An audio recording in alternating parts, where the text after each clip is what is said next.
მაშინ ნაბუქოდონოსორ მეფემან წარმოსტყვევნა იერუსალიმიდან მუნითოტებულნი ურიანი მოვიდეს ქართლსა და ითხოვეს მცხეთის მამასახლისისაგან ადგილნი ხარკითა მისცა და დასხნა ადგილსა ზედა წყაროსა რომელსაც ქვიან ზანავი ასეც წერია ქართლის ცხოვრებაში ეგ ბევრს არაფერს ნიშნავს ადამსაკად 3360 წელს იყო ნაბუქოდონოსორ წერია იქვე თუ იმასაც გავითვალისწინებთ რომ სამშობლოს სიყვარული მშობლიური ტერიტორიის გრძნობა და მისდამი დამოკიდებულება ღია ინსტინქტია რომელიც საუკუნეების მანძილზე მდიდრდება და გენების საშუალებით გადაეცემა შთამომავლობას მაშინ მოშიაშვილს ყოველი ჩვენთაგანივით და შეიძლება ზოგიერთზე მეტი უფლებაც კი ჰქონდეს თქვას ქართველებმა საქართველო მისი სამშობლოა უხსოვარი დროიდან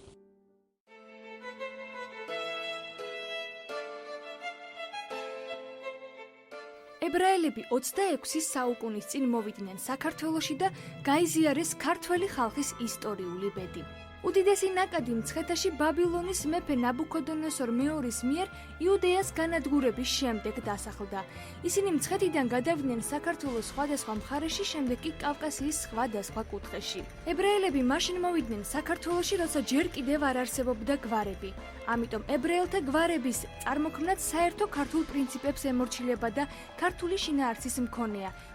ყოველთვის საქართველოს ებრაელებთან ჰქონდა რაღაც განსაკუთრებული გამოკვეთილი ურთიერთობა. ისე შეჩვეული არიან ებრაელები საქართველოსთვის, რომ ებრაელები საქართველოსთან გაიგივებულია ისე როგორც საქართველოს სხვადასხვა კუთხეები. არ არსებობს არავითარი განმასხვავებელი გარდა რელიგიისა ებრაელებსა და ქართველებს შორის. საუკუნეების ცხოვრებამ ფაქტურად ქართველი ებრაელის ფენომენი მიიღო. ებრაელები ცხოვრობდნენ ისე როგორც ქართველები. საუკუნეების მანძილზე მათი კულტურა, ცეკვები და სიმღერები ქართულს შეესისხლორცა. ებრაელს იმერეთში იმერული სახლი ჰქონდა, გურიაში გურული ოდა. ამიტომ ქართველებს მათ მიმართ მუდამ ძმური დამოკიდებულება ჰქონდათ და განსხვავებით მსოფლიოს სხვა ქვეყნებისა, ისინი საქართველოში ეთნიკურ ნიადაგზე არასოდეს იდევნებოდნენ. ძმებო, მე იმ ქვეყნიდან ვარ, სადაც ებრაელობა 2600 წელია ცხოვრობს და ამ დროის მანძილზე არ განუცდია არც ერთი რბევა და აწიოკება. ეს ქვეყანა ჩვენგან შორსაა, თუმცა იგი ახლოს უნდა იყოს ყველა ებრაელის გულში. დღეს ევროპას ცდილობს ადამიანური სიყვარულის განხორციელებას, თუმცა ეს ქართველებს 2600 წლის წინათ ჰქონდა შეთავსებული.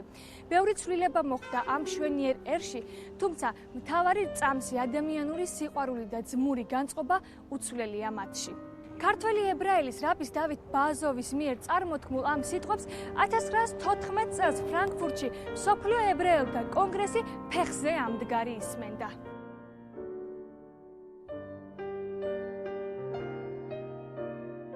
ბათუმში ებრაელები რუსეთ-თურქეთის ომის შემდეგ დასახლდნენ.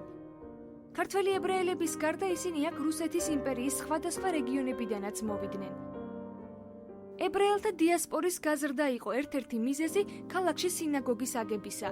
ბათუმელმა ებრაელებმა სინაგოგის ასაგებად თხოვნის წერილი თავად ნიკოლოზ მეორესაც გაუგზავნეს. ღმერთს თხოვს ებრაელები, რომ შეეძინოს ვაჟიშვილი ტახტის მემკვიდრე და ამისათვის იროცებდნენ ებრაელები და მხოლოდ ამისათვის იყო აუცილებელი ბათუმში სინაგოგის გაკეთება, რომ ებრაელების ლოცვა ყოველთვის მართდებოდა.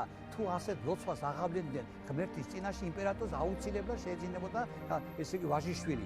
ეს რაღაც გული მოულბო თუ რაღაც კიდევ სხვა ფაქტორები იყო, რომ დაართო ნება, ვაჟი შეეძინა ნიკოლოზ მეორეს და შემდეგ ებრაელები ამბობდნენ, რომ სწორედ იმისათვის, რომ იმპერატორმა ნება დააგთო, რომ აქ სინაგოგა გავუკეთებია, ეს და ჩვენმა ლოცვამ და ჩვენმა ვედრებამ აღასრულა და იმპერატორს ნამდვილად ჩვენი ლოცვის შემდგომ შეეძინა ვაჟიო.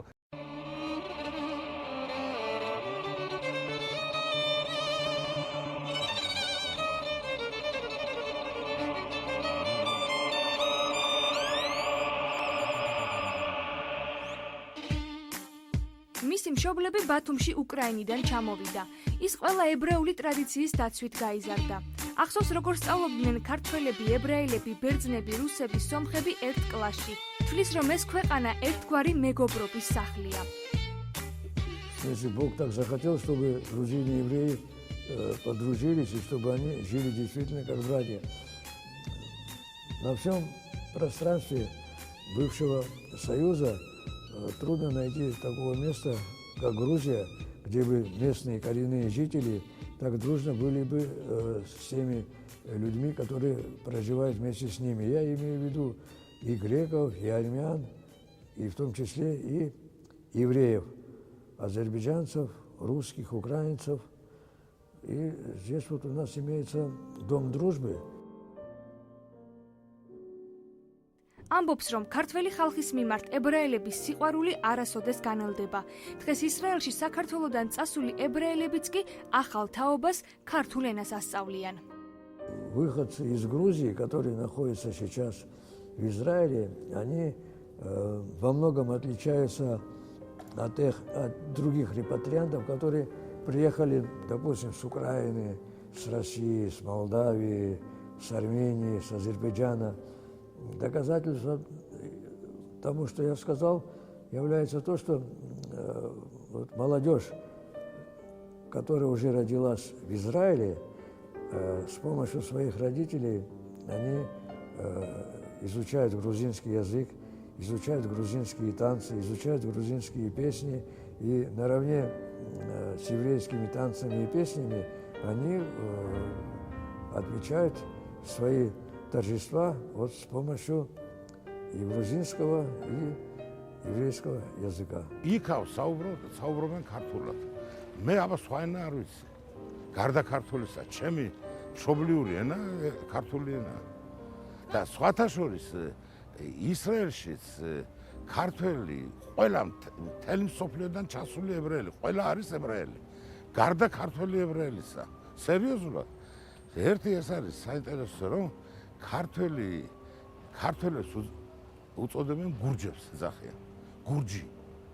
გურჯები. იმიტომ რომ ქართველი ებრაელები განსხვავდებიან სხვა მსოფლიოს ებრაელებისაგან. რითი? სიმღერა, ცეკვა, სუფრაზე მოქცევის წესით. ესე იგი მათ სულ ყველაფერი ქართული აქვთ. და წაიღეს ეს. და სხვათა შორის ქართველი ებრაელები იქა ერთმანეთს ებრაელებს კი არ ეძახიან. ქართველები არის. საქართველოში დარჩენილი ებრაელების უმრავლესობას შერეული ოჯახები აქვს. თუმცა ისინი დღემდე ყველა ტრადიციას ზედმიწევნით იცავენ. ყოველ პარასკევს საღამოს სინაგოგაში შაბათის მოსვლას ეიმობენ.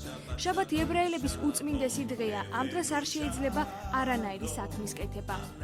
26 საუკუნეა ებრაელები ღვთისწინაშე ლოცვას საქართველოდანაც აღავლენენ. ამბობენ, რომ საქართველო როგორც ისრაელი ღვთისგან დალოცვილი მიწაა და ამაყობენ იმით, რომ ისინი ამ ორი ქვეყნის შვილები არიან. Shalom Yerushalayim, Shalom Yerushalayim, Shalom Yerushalayim, Shalom Yerushalayim.